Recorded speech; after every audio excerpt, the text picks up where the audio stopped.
Hi, it's Dr. Noseworthy. Welcome back to the Unique Wellness Lifestyle Series. Today we're going to be going through the second part of our exercise series as part of your education. And we're going to be focusing on intensity and functional fitness.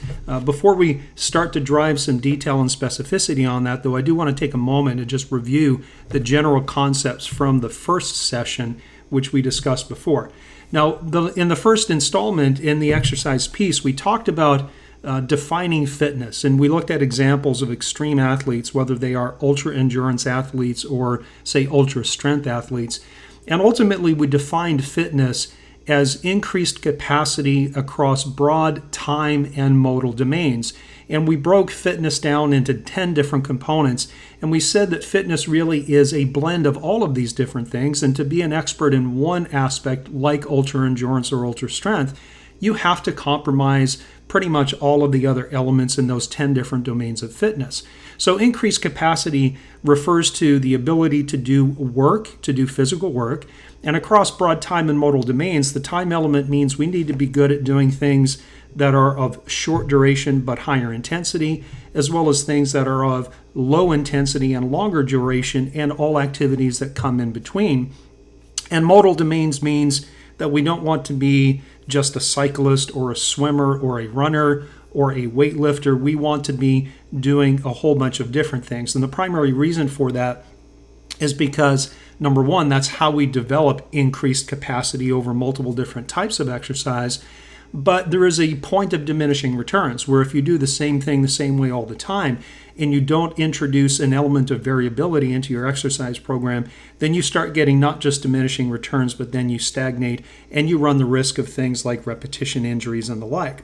So ultimately, true fitness really prepares you for what we call the sport of life. And really, life is sport. You either win at life or you lose. And I'm not talking about in a very discrete sense, but I'm talking about having the capacity to get up and to do the things that you're required to do, things that you enjoy to do, things that are related to perhaps your work, to recreational pursuits. That is the sport of life. And there is a certain amount of fitness that's required to participate. We also talked about functional exercises, and we defined functional exercises as those exercises that mimic the design of the human body. So they use the body and the joints and the muscles in ways that they were designed to be used in and in scenarios that mimic real life activity.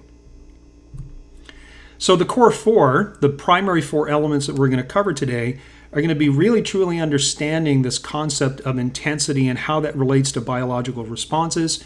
We're going to talk about a functional hierarchy of different types of exercises. We're going to talk about setting goals and what kind of sets and repetitions of different kinds of exercises do you need to use to accomplish whatever goals you have. And then we're going to introduce very briefly the outline of the Core 4 fitness program, which we'll develop in more detail in a different lesson. So let's talk about intensity. The first concept is that intensity is the key principle that unlocks all of the goodies that are responsible for changing your body in a favorable way in response to exercise. So you can take any exercise and do it with such minimal intensity that it has no impact on you. So we want to remember, based on previous lessons, that when we talk about intense exercise, we're talking about you and where you are, and we're not talking about your neighbor, your friend, your cousin, your husband, your wife, or your 14, 15-year-old son or daughter.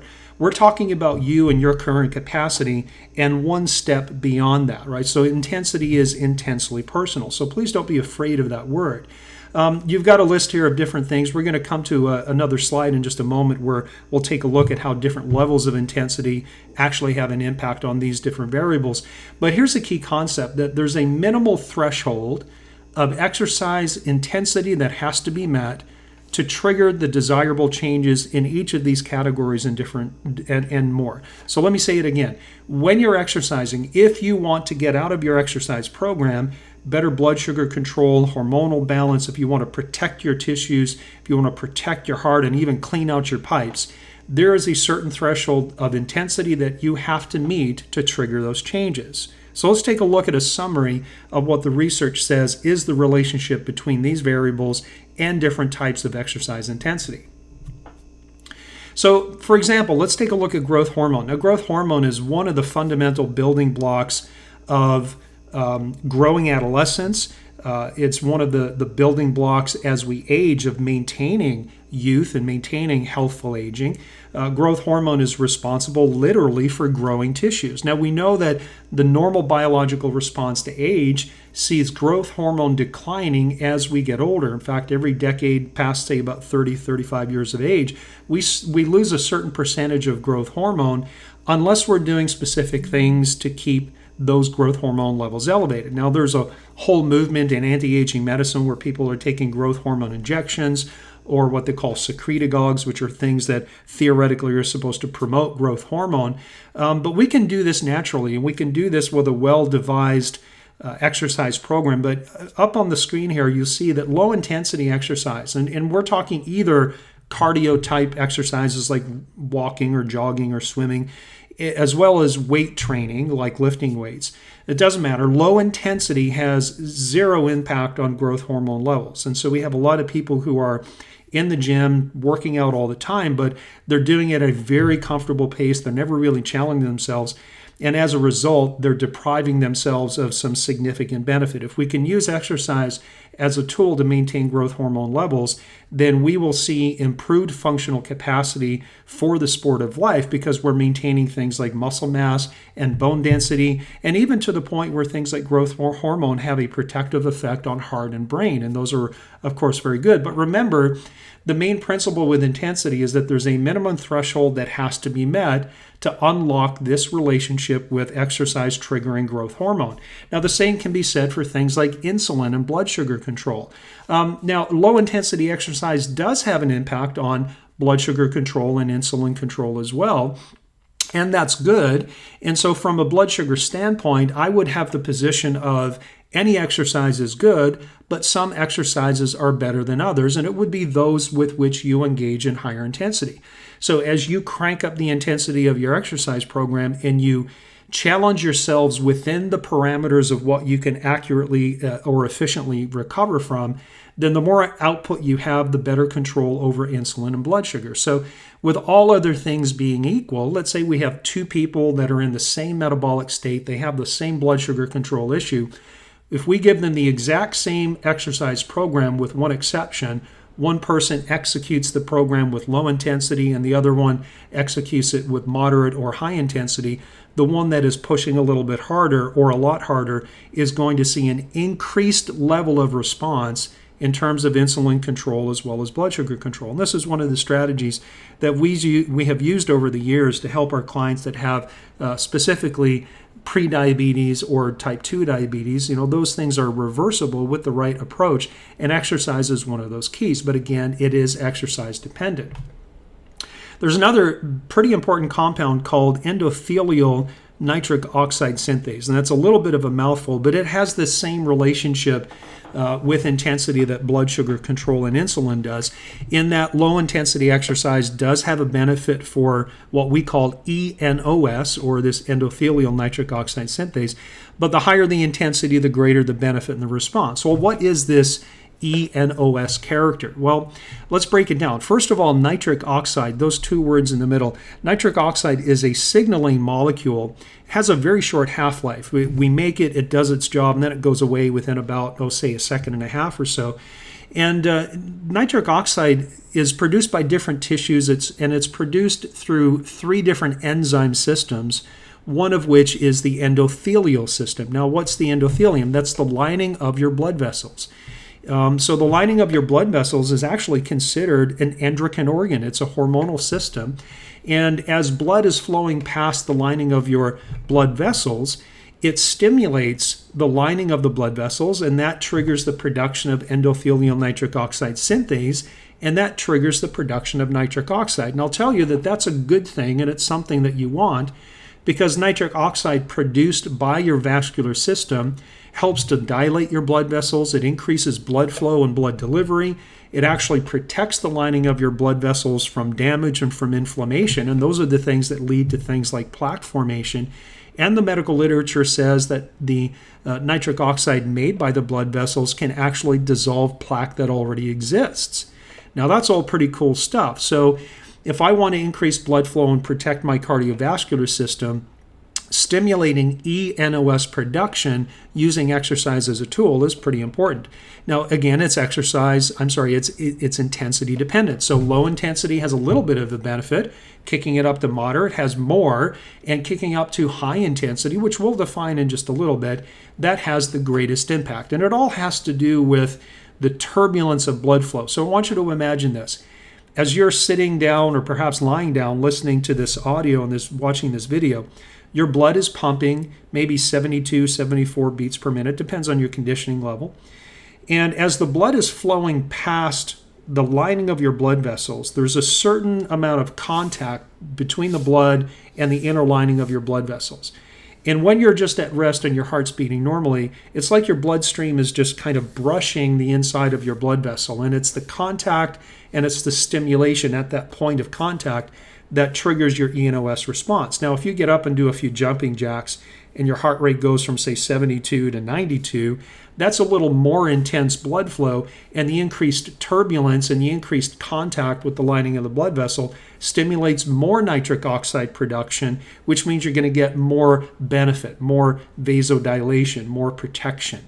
And if we start saying, okay, let's not just do some jumping jacks, let's go run some sprints, let's lift some weights, let's get your heart rate up to 120, 130. And honestly, I'm just making up numbers to illustrate a point here.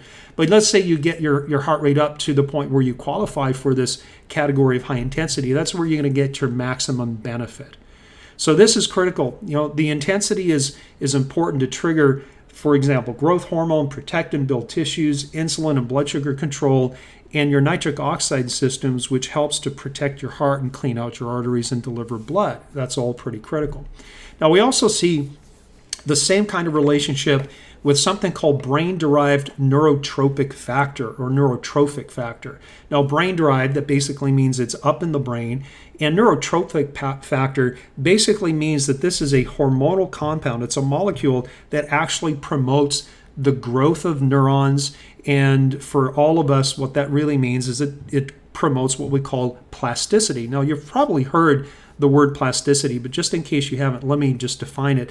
Plasticity is the formation of new neurological pathways or connections, or the fortification and the strengthening of ones that you already have. And I will tell you that from a brain perspective, the capacity that you have in your brain for cognition, for memory, for control of physical movement, for emotional and creative control, all of these different things are dependent on plasticity. They're dependent on how well interconnected the neurons of the different networks of your brain are. And that is in part controlled by brain-derived neurotrophic factor. So again, going back to exercise, we know that exercise is good for the brain. In fact, in our neurological background, we say that exercise or movement is brain nutrition. And one of the reasons for that is exercise causes the release of what we call BDNF, or brain-derived neurotrophic factor. And the release and the magnitude of how much BDNF you release and what the response is in your brain is dependent on your exercise intensity. So good. Low intensity, wonderful. If that's all you're capable of, that is what you must do, because even low intensity does have an impact on the brain-derived neurotrophic factor, which means we can use even low intensity exercise to help promote brain health and brain wellness. But if all you do is low intensity work and you never really challenge yourself, then you're leaving some results on the table. So just like the nitric oxide equation, just like the insulin and blood sugar equation, a little bit is good, more is better. And we'll talk about the metabolic tipping point in just a little bit. Another compound or set of compounds would be endorphins and opioids. Now, these are basically feel-good chemicals. You may have heard the term the runner's high before, and this is usually reserved for marathoners that at some point running a marathon, all of the pain and the agony goes away because their brain starts to trigger the production of opioids and endorphins. And it's in different places for different people. It might be, mile 15 of a marathon for one person, it might be mile 18. Again, it depends on other factors, but the bottom line is low intensity work really doesn't do it. You have to have some high intensity training to trigger the opioids and the endorphins. Now, why is this important? Well, it's not just because it helps to elevate mood, but opioids and endorphins actually have everything to do with staving off things like depression or anxiety. And opioids as a class of compounds are also involved in modulating your immune system. Right? So these opioids and endorphins are not just produced in the brain, they're produced everywhere. And one of the roles of these opioid compounds is to stimulate a very special class of cells called regulatory T cells. And it's these cells that are quite often deficient in people who have things like autoimmune disease, but it's these cells that act like conductors of immune responses. So if you want to have a healthy, robust, and coordinated immune response, which believe me, you do, having good opioid responses and opioid activity is important. And one of the ways that we can drive that is through high-intensity exercise. But again, notice that low-intensity exercise really doesn't have an impact on this.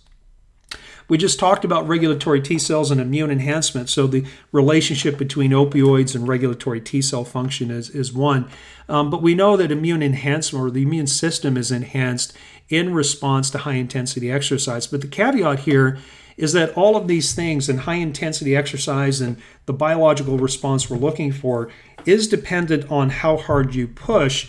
But the problem is that the harder you push, the more increased risk there is for hitting what we call either overtraining or a lesser version of that, which would be called an overreaching syndrome. And here's the reason. All exercise, and in fact, let me back up one more step. All processes involved in biological life produce inflammation and they produce free radicals. So there's no chemical reaction that happens in your body, for the most part, that doesn't result in production of free radicals, which can damage tissue, or production of inflammatory chemicals that need to be controlled and need to be quenched. Now, here's the trade-off. Low-intensity exercise really doesn't deliver much in terms of the good stuff, but the upside of that is that it doesn't really pose that much of a risk either. Now, it does increase our inflammatory and oxidative stress load, and so even low-intensity exercise for some people can be a challenge, particularly if their systems are already depleted in the sense of they can't handle inflammation, they can't handle free radical stressors. So sometimes people come to us and we're working early on in their program and we want them to exercise, but it's biologically not a good idea until we fix a few things first, control their inflammation, and get them into an anti-inflammatory and antioxidant type strategy. But let's assume that all those things are doing okay. The person who engages in high-intensity exercise is at more risk for overtraining simply because of the increased demand on the system. So the harder you push, the more free radicals you produce, and the more inflammation that you produce, which puts a demand on your recovery capacity. And that's really the key, is that we have to balance out getting the most out of our activity levels without going over the other end and actually causing more problems. And that's the core concept of the metabolic tipping point, which is what we have discussed in past lessons. Now let's define high intensity, because we're attaching better biological responses across a multiplicity of different biological markers to this variable of intensity. So let's be real clear about what we mean by low intensity, moderate, high, etc. And these things relate to any type of physical activity. It doesn't matter if it's a cardio-based activity or a resistance type activity like lifting weights, or some kind of a blended or hybrid approach where you're doing some cardio type activity mixed in, like whether it's circuit training or Orange Theory Fitness or CrossFit or any of those different methodologies that are out there these days. But we're defining low intensity as a percentage of what's called your theoretical maximum heart rate. And you can see up on the screen here that the theoretical maximum heart rate is defined as 220 minus your age. So what we do is we take 220 and we subtract your age from that, and then we apply a certain percentage to figure out what intensity zone you're in, right? So for example, once you know what your theoretical maximum heart rate is, if you were exercising at a rate of 40 to 55% of that, that would be low intensity. Now, to give you some physical cues as to going, okay, am I in the zone or am I not? Low intensity exercise really doesn't create any noticeable changes in your breathing patterns. Unless it's really hot and humid, you're probably not going to be sweating, and it's something that you can keep up for a very, very long period of time. Now, if we bump it up one level and we talk about moderate intensity, that's where you're working out somewhere between 55 to 70% of your theoretical maximum heart rate. Again, these are mathematical relationships, and these are just guidelines. And the physical cues for moderate intensity would be after about 10 minutes or so, you start to sweat as your body temperature comes up, and you should have some deep rhythmic breathing, but you can still carry on a conversation, but you couldn't sing or couldn't speak very, very loudly for long periods of time. The next level, which is the high intensity zone, and that's really the zone where most of the good stuff happens.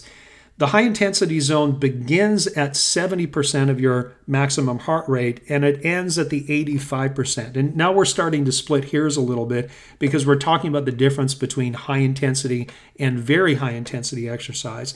But going back to the high intensity, it's a zone. In fact, all of these are zones where we have a beginning percentage of your max heart rate and an ending percentage before we get into the next zone. But the high intensity zone is basically you're going to start sweating within a few minutes of that activity. Your breathing is very deep and very rapid. And if you can talk at all, you can only talk in very short sentences and very short phrases.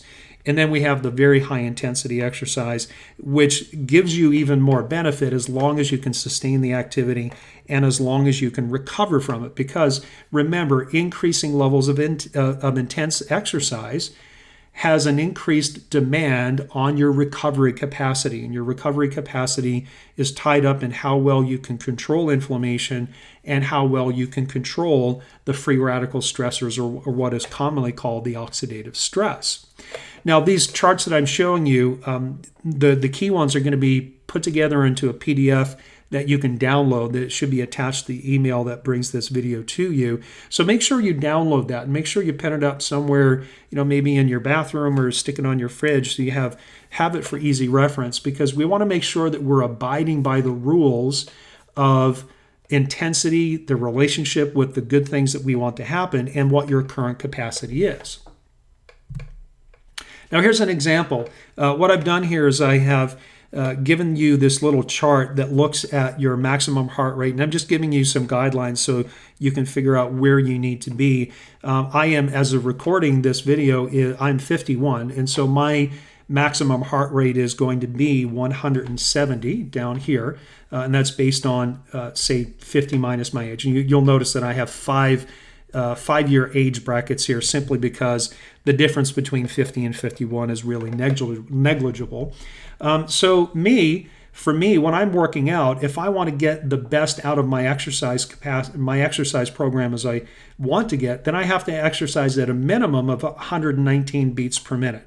Now, I may not be able to, depending on my conditioning level, and I may not be able to sustain that for very long periods of time. In fact, when people are not well conditioned or they're deconditioned, what we ask them to do is just spend small amounts of time in the beginning of that high intensity zone until we get an idea of what their recovery capacity is. And as their conditioning level improves and as we're confident they can handle increased intensity and volume of work, then we ask them to start working out, going maybe from 70 to 75% and working their way up to the point where they're spending a significant amount of time, somewhere around 85% of their total. So for example, for me, and I've been doing this for quite a while, I routinely work out at 145, 150 beats per minute.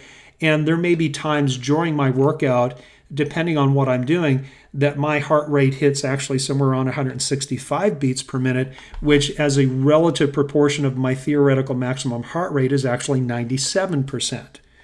Right? So again, these are guidelines and where you're able to hang out, so to speak. The amount of time that you can spend in any given zone is really going to be dependent on your current conditioning level, and it's going to be tied up into how well you control the inflammation and the oxidative stress in terms of recovering from that physical activity. So here's a couple of rules.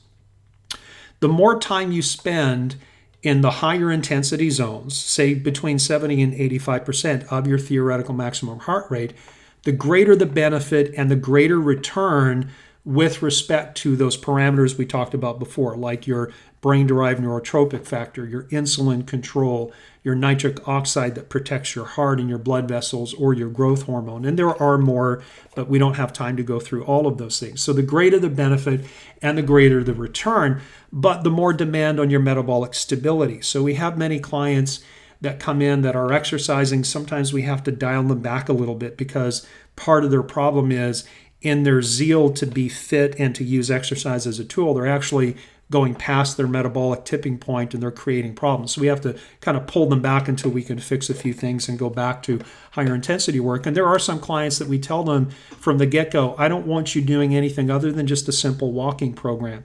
And maybe it's only 5 or 10 minutes at a time. But then again, we have people who are semi-professional athletes, people who have tremendous physical capacity. That's not their issue. We're working on other stuff, and we might fine-tune a few things with their exercise program, but they're not really challenged. So there is a spectrum, there is a continuum, and when we do these videos, we have to talk in general terms. And our one-on-one sessions are when we have to clarify where you are, what's your capacity, and how do we meet you where you are and just take you one step further.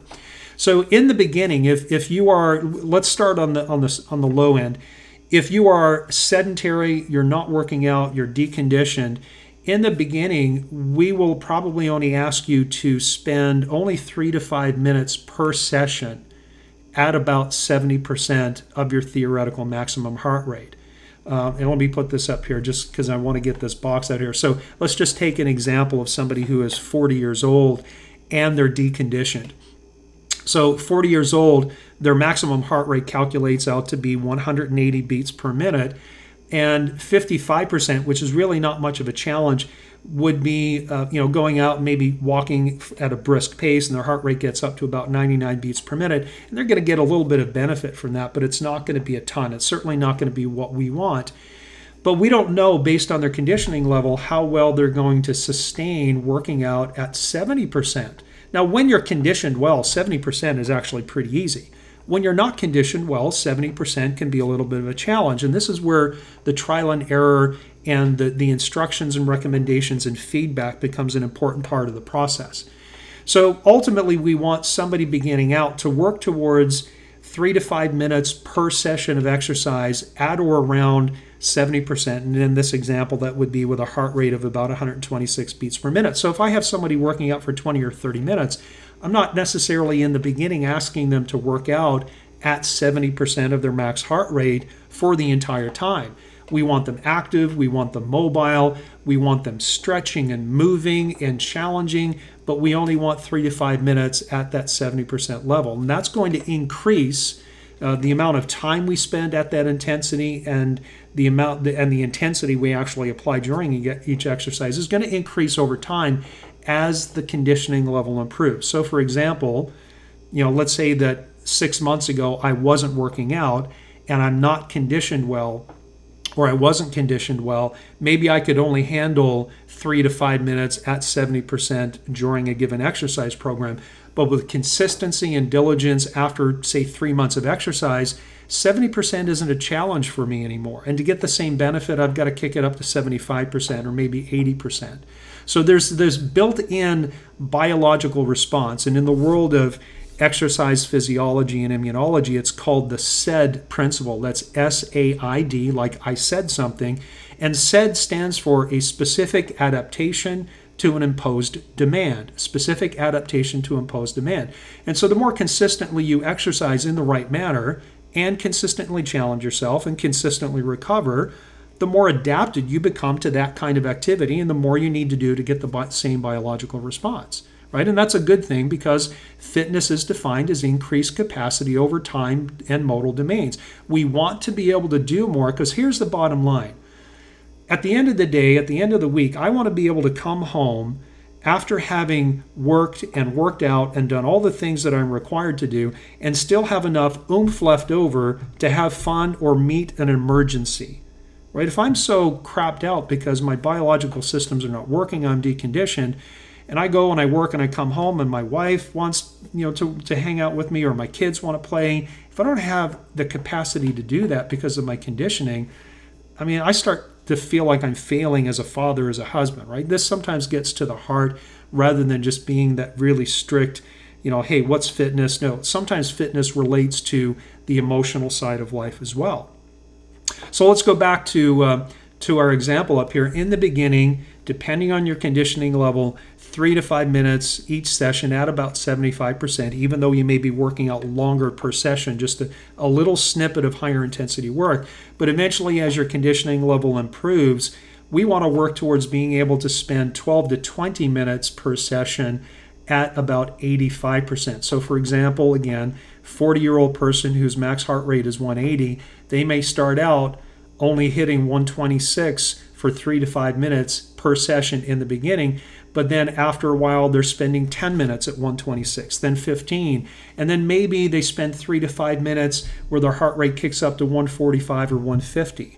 And so they keep edging up, they keep nudging the intensity, they keep nudging and adding to the total time that they're spending at the higher intensity levels to get those better responses. And again, it's all within the concept of what's your metabolic tipping point, and we don't want to go too far.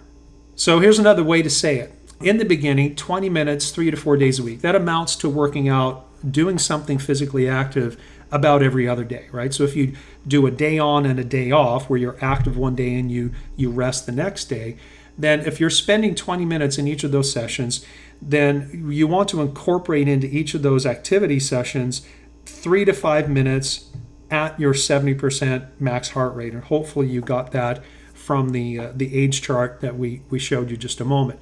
The expectation is, as your conditioning level improves, you increase the time within each of those different percentage ranges, and you increase the intensity over time. So working out initially at 70% with limited time, more time at 70%, and then small amounts of time at 75 or 80%, and then building time at those higher intensity levels, but always being careful to watch out for your metabolic tipping point. Now, how do you know you hit your metabolic tipping point? Well, we should have reviewed this already in other sessions, but just to quickly review, if you're not recovering from your workouts, if you're waking up the next day and you're feeling beat up and bruised and tired, your resting heart rate is higher than it normally is, you're feeling run down, you're getting sick, you're depressed, your performance in the gym or during your activities the next time you're in the gym are not as good as before, those are all key indicators that you have exceeded your metabolic tipping point. We need to know that, because if that is happening, then we need to make some kind of adjustments either to your diet, to your supplementation protocol, or to the exercise program itself. Now, over time, as we said on the prior slide, we eventually want to get to the point where you're consistently working out 4 times a week, spending 30 to 45 minutes. If you're efficient, that's all you need. And then accumulating during those sessions 12 to 20 minutes, and you need to vary it. You can't do 12 minutes all the time or 20 minutes all the time. So one of those 30 to 45 minute sessions, I might spend 12 minutes at 85% of my max. Another session, I might dial it back a little bit to 80% and spend 20 minutes, but I don't have to do it all at the same time. I could do 2 6-minute stints to get 12 minutes, or I could do an 8 and a 7 minute, or I can do 10 minutes, take a short break and do 10 minutes, or I can work for 20 minutes straight. There's so many different ways that we can put this together. It is very difficult to put down on a screen or a handout, here's the only way to do it. Now, we also want to eventually vary modalities frequently. There's a phenomena in exercise circles that beginners typically respond very quickly to conditioning as well as to strength training. And beginners can get away with doing the same thing the same way for a period of time, but at some point you have to start doing different things or doing the same thing a different way. And so varying modalities frequently as your conditioning level improves is one of the keys to keep getting better. And if you feel like you're just not getting what you should out of your exercise program, you have to ask the question, where am I with my conditioning level, and am I introducing enough variability? So don't be the person who's always on the treadmill. Don't be the person who's always on the stationary bike or the elliptical or does the exact same circuit all the time. You've got to change things. So maybe one session you're using treadmill. Maybe another session it's elliptical. Instead of doing a circuit, you do some free weights instead of machines. We're going to come to the hierarchy in just a little bit. But also, no matter where your conditioning level is, even elite athletes can exceed their metabolic tipping point. Right, so at all times when you're working out, you always have to have your fingertip on the pulse of your metabolic response. Am I showing the signs of exceeding my tipping point, or am I still within the boundaries of my recovery capacity? So let's move on now to the second concept, and that's to understand the functional hierarchy of different types of exercise. Now, what do I mean by that? Well, some exercises are more valuable than others. If what we're looking for is high carryover, or what we call transferability to life-based movements, we need to use our body in ways that our bodies are designed. And so we'll apply this in just a moment. Some exercises are more suited to functional transferability than others, right? And we'll come back to that and define that in just a little bit.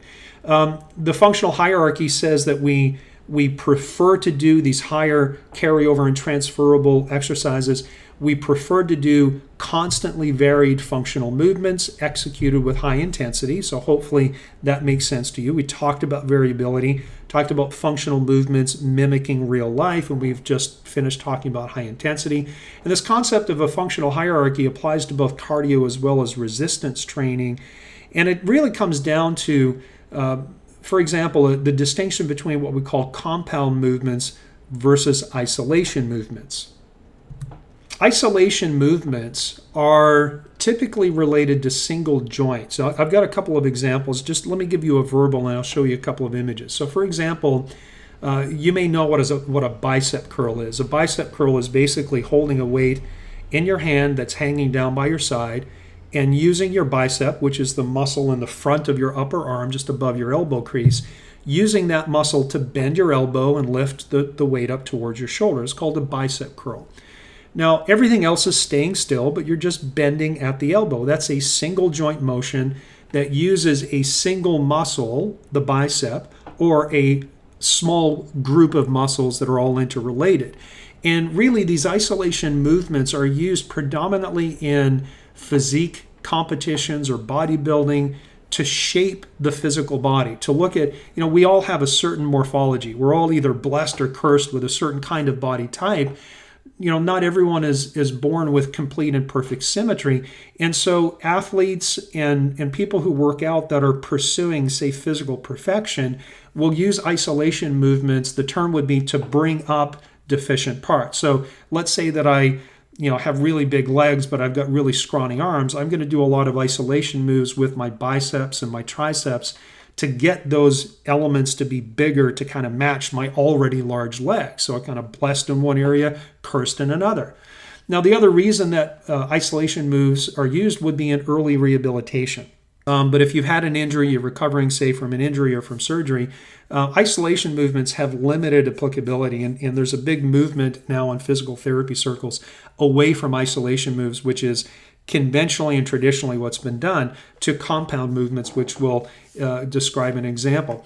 Now, with isolation movements, there's really no global metabolic impact. The impact is really almost solely with that particular body part that's being worked. So whether you're doing bicep curls, bending your elbow to bring your hand towards your shoulder, or you're doing tricep extensions or kickbacks, which is where you're straightening your arm out and you're using the muscle that's along the back of the arm, or whether you're using knee extensions. These are all isolation movements, and they do have their place, but it's not where you and I want to live, because we're looking for global metabolic impact, and we're looking to use exercises efficiently, which means if there's two exercises and one gives me a global impact and the other one doesn't, I'm going to use the global impact compound exercise because I can get better response with less time. Right? So let's talk about compound movements. Compound movements, in contrast, are multiple joints moving at the same time. So for example, a squat. A squat would be, basically the movement that you use to get up and down out of a chair. But imagine that. You're getting up and down out of a chair. Well, what's happening? Well, you're moving at your ankles, your knees, your hips, and your lower back. Right? That is a compound movement because multiple muscles, multiple joints are moving at the same time, and it necessarily involves very large muscle groups which have the potential to have a global impact. Now, the priority in using compound movements would be functional fitness and advanced concepts in rehabilitation. So if you want a true a true functional fitness. You want to have that high transferability over to real life situations. You want to use exercise to develop increased capacity over broad time and modal domains. Then selecting compound movements and doing those in preference to isolation movements is a huge and it's a distinct advantage. Now, because you're using multiple joints, multiple muscles, and typically you can use heavier weights if we're talking about resistance training, there is a major global metabolic impact, and that goes back to growth hormone and insulin and nitric oxide and brain-derived neurotropic factor and all those good things that everyone wants. So examples of compound movements would be things like rowing. You're pushing with your legs, you're pulling in towards your chest with your arms. Leg presses, squats, deadlifts. These are, what commonly might be classified as the big lifts. And they're called the big lifts because you can use heavier weights, but they're big because they use large muscle groups and multiple joints at the same time. So again, if we're looking for a major metabolic impact or we're looking for increased intensity and high transferability to my functional fitness and capacity in everyday life, we have to elect and choose to use these compound movements over isolation. It doesn't mean you don't ever use isolation. It just means that the vast majority of what you should be doing should be these compound movements. So here's a couple of examples. If we're interested in, for example, strengthening and shaping the arms, particularly the triceps, which are along the back of the arm, well, I can do an isolation movement on the left, which is called the tricep push down or extension. This is where you have, say, a stack of weights and you've got a pulley up above your head and you grab something at about chest height with your arms bent, and as the picture shows, you straighten out your arm. Now what that does, you'll notice the shoulder doesn't move. The only thing that moves is the elbow, and as a result the hand position changes, but because it's movement at the elbow. But what ends up happening is you end up disconnecting the triceps from the shoulder. And from a human design, from a kinematic design standpoint, these different muscle groups that are commonly broken down and isolated with these exercises are designed to be used together. So for example, I can work my triceps by doing an isolation move like a tricep pushdown, or I can use my triceps and connect it to my shoulder muscles by doing a shoulder press. So standing with or sitting with shoulders or hands by the shoulders with a dumbbell or with a barbell, and then pressing straight overhead. And there are, of course, machines that are designed to do this as well. But I want you to understand that you have the same movement of straightening the arm at the elbow between the starting position and the end position. But in addition to that, you're raising your hands overhead, which engages the shoulder muscles, which are called the deltoids. And so you're now using multiple joints, you're using multiple muscle groups, and you're having a better metabolic impact, and it trains your body to behave the way it was designed, which means everything is connected together. And now we see the same concept, for example, with the quadriceps, and these are muscles along the front of the thighs.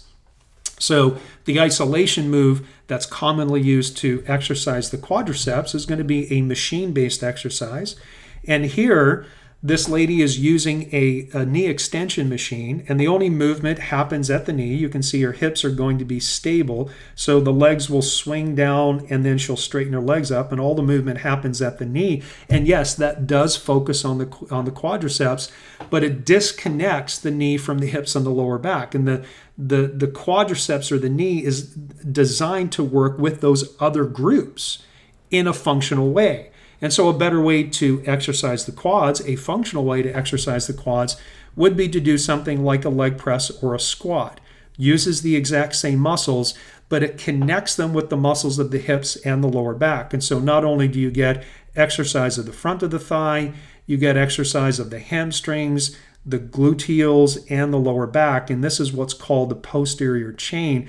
And the posterior chain is actually what gives you good posture, what gives you stability. And this is a tremendous trade-off, right? Go away from the isolation and work with the compound movements. Let's continue on with this idea of functional hierarchy. We can apply this not just to isolation versus compound movements, and the preference there, of course, is the compound. We can also compare machine exercises to free weights. And a machine exercise, for example, would be something like this. You sit in a machine and then you move a body part. Here's the bottom line. With MachineWorks, the machine exercises, the machines provide postural stability for you. So going back to our example here with the compound movements and isolation movements for the quads, this lady's sitting in a machine, and so her butt is supported, her back is supported. The only thing that's moving is the machine as she applies force to the foot pad. There's no postural stability being required of her body, yet if you stand on your own 2 feet and you squat up and down, and there's different kinds of squats and there's different levels of skill. But do you understand the difference when you're on your own 2 feet and you have to balance and coordinate whole body movement? There's an element of postural stability that is required from a free weight movement, whether it's body weight or adding things on your shoulder, it doesn't really matter. When you're on your own 2 feet and you have to stabilize yourself, you're getting a benefit that you can't get with a machine-based exercise. So with machines, it gives you postural stability, which means you can exercise body parts but leave your core out of the equation. And with the machine-based movement, it limits the direction of movement, or what's called the line of drive, to a single dimension.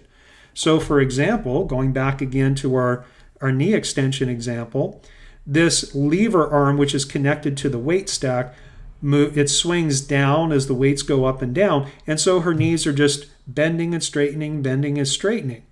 And that line of movement is dictated by the machine, not by her body. Whereas when she's standing on her feet and she is squatting up and down, she has to control the angle of her knees, the angle of her torso. She has to prevent her knees from collapsing in. She has to keep her ankles in a neutral position. And so the trade-off of using machines is, number one, it's a little bit safer. I'll tell you that it's a good starting point. Using machines is a good starting point for some people, and that would be people who are a little bit unsteady on their feet, perhaps elderly, perhaps people with vestibular or cerebellar type issues, or maybe you've been completely sedentary and you need to start with some stability provided for you. It's also good for people who are recovering from certain kinds of injuries.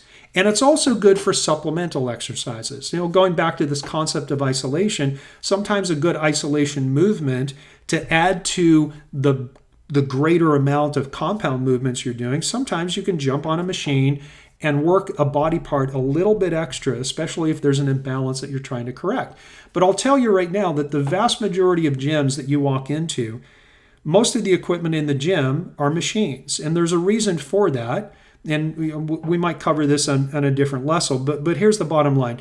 What we call the big boxes, and these are the big franchise gyms like LA Fitness or Gold's Gym or Family Lifestyle, and there may be any number in your area.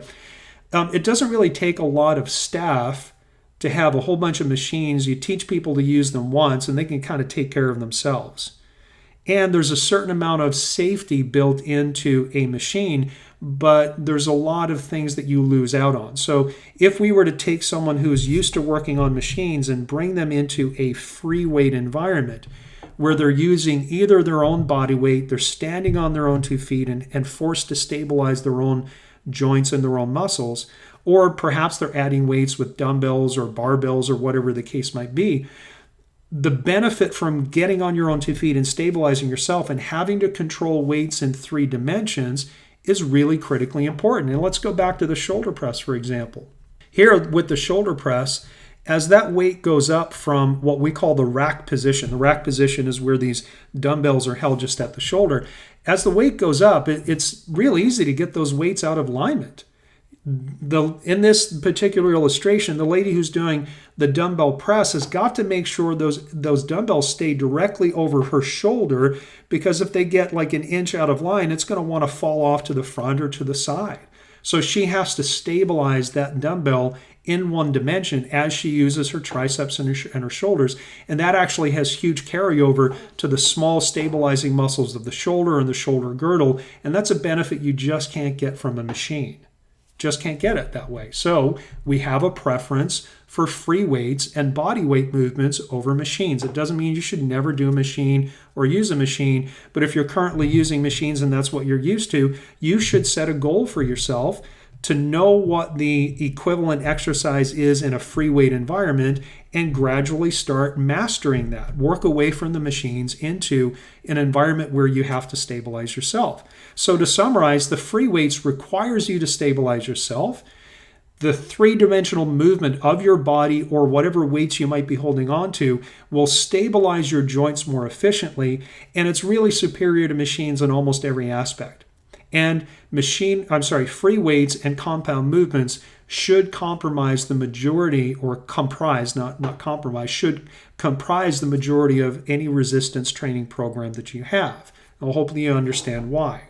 Now, the next thing in terms of our core four concepts would be understanding what different sets and repetition combinations will give you different goals. And when I say goals, some people work out for different reasons. Some people work out strictly because they want to be functionally fit. They want to use exercise to equip them for life. They want to use exercise to protect their heart, to protect their brain for an anti-aging effect. Some people just strictly want to tone up and look good.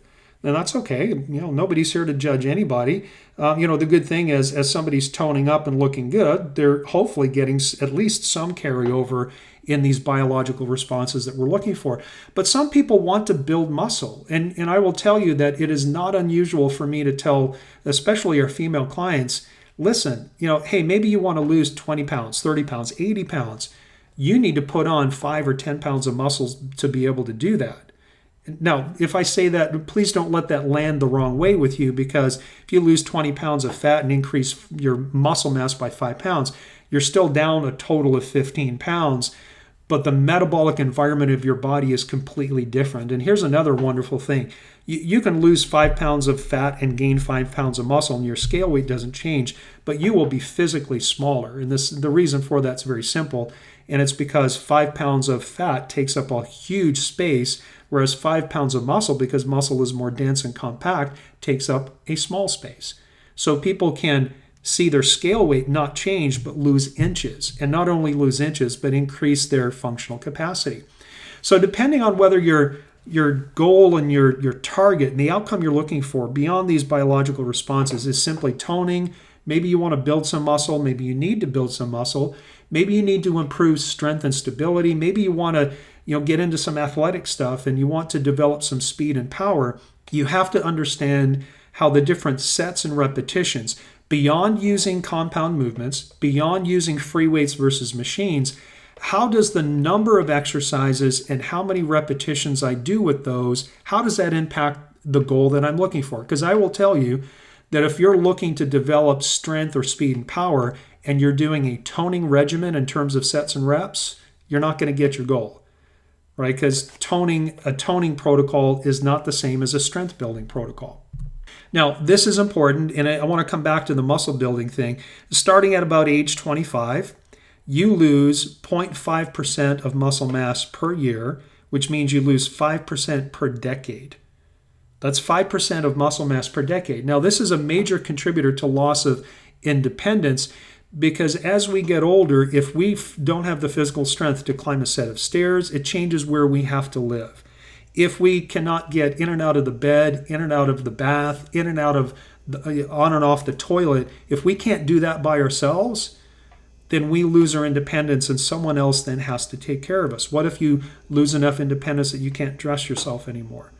Right? And these are real practical problems, but I'll tell you, depending on what your age is, you don't want to wait until you're 80 and decrepit to figure this out. If you're 30, 40, 50, even 60 years old, the research now is saying even 80-year-olds can benefit from a weight training program. Just putting on a couple of pounds of muscle, just toning up what you have, driving your brain-derived neurotrophic factor and your nitric oxide to protect your heart and brain can have a significant carryover into your health and well-being and maintaining your independence. It's not just about being youthful and looking good. It's about being able to take care of yourself and not being a burden on other people. This is very important, and exercise can be used to accomplish that. So here's a chart, and again, this will be in the PDF that you can download just so you have it as a handy reference. And I will tell you that there are different ways to put this together, but what I've done here with this chart is I've given you kind of the general starting point, and this can be tweaked. It can be, you can do mix and matching. There's no reason why you can't spend 80% of one workout doing some muscle or strength building, and then do some things at the end for toning and endurance. That's completely possible. So you can mix and match, but if this is all unfamiliar to you, I would suggest that you start with these simple and general guidelines. Now, I've highlighted in green the muscle building category and the sets and reps that are associated with building muscle, because it is my experience that most of my clients need to build a little bit of muscle. And it might only be a few pounds. Some people, they need to put on 10 or 15 pounds. And again, that may have a psychological impact on you, and I'm going to ask you to kind of put that down and step away from it. And if you can't, let's talk about it in your one-on-ones. But let's take this from the top to the bottom. If the goal and the metabolic impact you're looking for is just simply to tone the muscles you have and to improve endurance, then you want to select a weight, which is typically going to be a light weight, where you can complete 15 to 20 repetitions and do 2 different sets of either the same exercise or one set of 2 different exercises, right? And so you can use this for shoulder pressing movements, for rowing movements where you're pulling things towards you. You can do it for squatting or deadlifting movements. Doesn't really matter. It all applies to the same thing. If you do a couple of sets of 1 or 2 different exercises with a weight that you can handle for 15 or 20 reps, and rest between 30 seconds in between each one, what you're going to get out of that is you're going to get toning and endurance. So again, you can see that if I'm using a compound movement that's doing multiple muscle groups at the same time, I can get away with only a shorter workout, whereas if I'm trying to isolate each individual muscle group, I may end up doing 24 different exercises because I've got to do 2 exercises of 12 different body parts. Let's put them all together. Let's use them in a connected way. But light weights for higher repetitions will tone and give you endurance. Now, if you want to build some muscle, you have to kick it up a little bit. And the experts at muscle building are bodybuilders. And basically the prescription is lifting medium weights for moderately high repetitions. And what that means, moderately high repetitions, means that somewhere between 8 and 12 reps, you got to put it down, right? It's not I can do 12 reps and then I just decide to stop, but I can keep going more. If you stop at 12 reps and you can do 15 or 20, that's a toning exercise. That's not a muscle building exercise. So the key is how many reps can you do before you fatigue in that particular movement, right? So the prescription for muscle building is to do a little bit more volume. Instead of 2 exercises or 2 different sets, you're doing 3 to 4. And it could be 2 exercises or 2 sets of one exercise, 2 sets of a different exercise for the same type of movement, but using a weight that's heavy enough that somewhere between 8 and 12 repetitions, you're like, okay, I got to put it down. I don't think I can do any more. But when you're building muscle, you need to take a little bit longer rest in between. So instead of a 30 to 60 second rest, you're resting 1 to 2 minutes. And again, there is individual variability here, but this is an excellent starting point. Now, if your desire is to build some strength, then you need to do a little more work. So say 5 different sets. You want to use a little heavier weight. And you'll notice as the weight gets heavier, we're going from light to medium to heavy, the number of repetitions until we have to put the weight down because we're fatigued starts going down. So as the weight goes up, we can do fewer repetitions. So for example, in the world of athletic training, one of the classic strength building paradigms is what they call the 5x5 model, where you do 5 sets of 5 repetitions. And again, it's not 5 and you can keep going. It has to be heavy enough that on your 5th rep, you're like, I'm not quite sure about the next one, so I better rack it, I better put it down so I can rest for 3 to 5 minutes. And again, as the weights get heavier, the rest in between your sets has to increase. Why? Because you just did something that had a greater metabolic demand, and that means now you have to rest longer before you can do that again. Now finally, if your goal is speed and power development, this is where we start getting into higher sets of lower repetitions, and these require the heavier weights. And these would be things like you might be seeing, for example, a power lifter. A power lifter, these are the guys that take really crazy, and ladies these days, who take really crazy heavy weights from the floor to their shoulders and then shoulders and overhead, or maybe they go straight from their shoulder to an overhead position in what's called a snatch lift. These guys are crazy strong, they're crazy fast, and they train with heavy weights that they can only do 1 to 3 repetitions at a time. But because they're only doing such a low number of repetitions, they have to do a higher number of sets. And so this is actually very mathematical. And these days in elite training circles, they have this broken down into different percentages of your max lift. So if you go back to where we talked about the different, say, cardiovascular or intensity training zones where we're looking at percentages of your maximum heart rate in elite training circles, and it's starting to trickle down just to everyday gym guys and ladies, what they do is they find out what your 1 repetition max, what's the heaviest weight you can move for 1 repetition, and they apply a percentage of that to fit into whatever the goals might be. So for example, for muscle building, medium might be 70% of your 1 repetition max. So if you can lift 100 pounds, if you want to build muscle, you're not going to lift your max because your max is going to be developing speed and power. You want to use 70% of your max and lift it for, say, 3 to 4 sets of 8 to 12 repetitions. So again, that's just a fairly quick explanation, and I hope I didn't confuse you by going through that too fast, but if you just read the chart as it's designed, it will give you a basic template and a basic understanding. But here's the bottom line takeaway. Whatever your goal is, whether it's toning and improving endurance for what you have, or whether it's building something that you don't have, or whether it's getting stronger, and it's okay to have, any number of these different goals, then there is a specific prescription that you have to follow, and these are time-proven methods that have trickled down to you and I from the elite athletic world. So again, if you want to build some muscle, you've got to do 3 to 4 sets of 1 or 2 different exercises, lifting a weight that's medium for your capacity, which means that typically you're going to fatigue and need to put the weight down between 8 to 12 repetitions. Then you're going to rest a minute or 2, then you're going to do it again. And if you follow that on a routine basis, you will start to build some muscle. And please, and this is where understand that these videos are general, they're going out to everyone. If you're a lady listening to this, please do not be afraid of the idea of building muscle. It is hard for people to build muscle. Every once in a while, you'll get someone who has a genetic background that they just look at weights in a gym and they start gaining weight. Most women, like if you start to look at the ladies on TV or in magazines, these people invest sometimes 3 to 4 to 6 hours per day. And I hate to burst your bubble, but most of the fitness and bikini models are on steroids and they're taking thyroid hormones when they don't have thyroid problems because they want to maintain their muscle and maintain their leanness. And I know this because I have clients that are in the physique and the fitness world. So all of that stuff is, in a sense, artificial. I don't want to take away from the incredible amount of work that they do. But for the average person like you and I, eating a healthy diet and going into the gym a couple of times a week, maybe 3 or 4 times a week, and doing a mixture of high intensity cardio with the guidelines I've given you and some muscle building or strength building routine a couple of days a week, you're not going to get huge. You're not going to pack on muscle.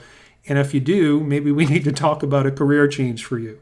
And I'm being facetious, but I don't want you to be afraid of that. Most of us can do with putting on a few pounds of muscle, especially if we're trading it for a few pounds of body fat as well. Now, the final element in the Core 4 program today is to give you a little bit of a preview of the Core 4 fitness program.